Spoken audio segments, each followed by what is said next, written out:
జనాలందరూ కూడా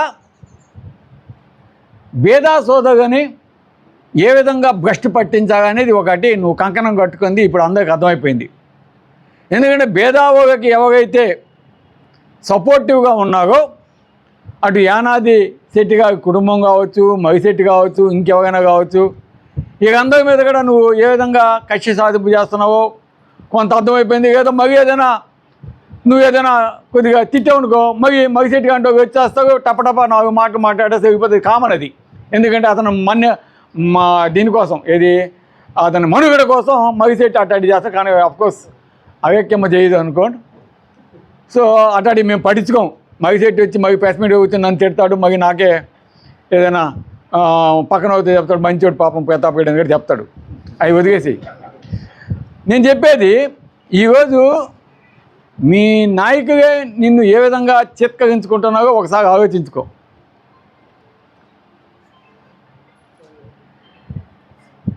ఈరోజు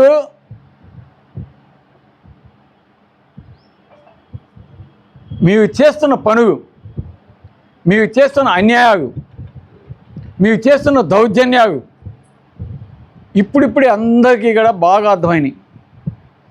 ప్రజానీకాన్ని అందరికీ కూడా అర్థమైంది. కాకపోతే ఇప్పటికి కూడా కొంతమంది బయటకు వచ్చి ఏదైనా బయట పడితే ఎక్కడ మనల్ని బెదిరిస్తాడో, ఎక్కడ కేసులు పెడతాడని కొంచెం భయం అయితే ఉంది. ఈరోజు భేదాభావని భ్రష్టు పట్టించాలని ఒక కంకణం కట్టుకొని కొంతమందితో, మా పార్టీ నుంచి వచ్చినో ఉండొచ్చు, ఇంకెవరైనా ఉండొచ్చు, వాళ్ళతో కలిసి ఆ బోట్ల వ్యవహారంలో నువ్వు ఏం చేసావో నీ కాల్ రికార్డ్స్ అన్నీ కూడా మస్తాన్గా ఉన్న కాడ ఉన్నాయి. అట్లాగే నాకు తెలిసి రవిచంద్ర కాడ కూడా ఉంటాయి, గ్యారెంటీ ఉంటాయి. దాంట్లో ఎవరేం చేశారో సమగ్ర నివేదిక,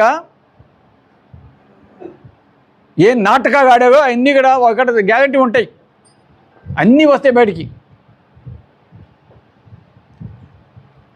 అన్నీ వస్తాయి.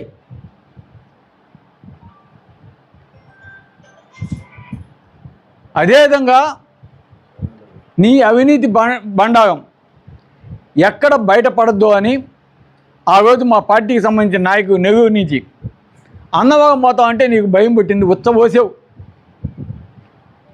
పెద్ద మగోడుగా వెండి కావకి ఎవడొస్తాడో కావకి అడుగు పెట్టండి తోగిపేదకి పక్క అన్నావు. మా ఊరు వస్తే వాడిని రానియకుండా హౌస్ అరెస్ట్ చేసా. భయం కాకపోతే ఎందుకు? నువ్వేమో అన్యాయం అక్రమం చేయకపోతే, అన్నాగం కాకపోతే ఏమవుతుంది? చూస్తావు, వస్తావు. నువ్వు చేయకపోతే ఏముండదు. నీ కాడ సరైన పేపర్ ఉంటే ఇదిగో ఉందే చూపిస్తావు, అంతే కదా.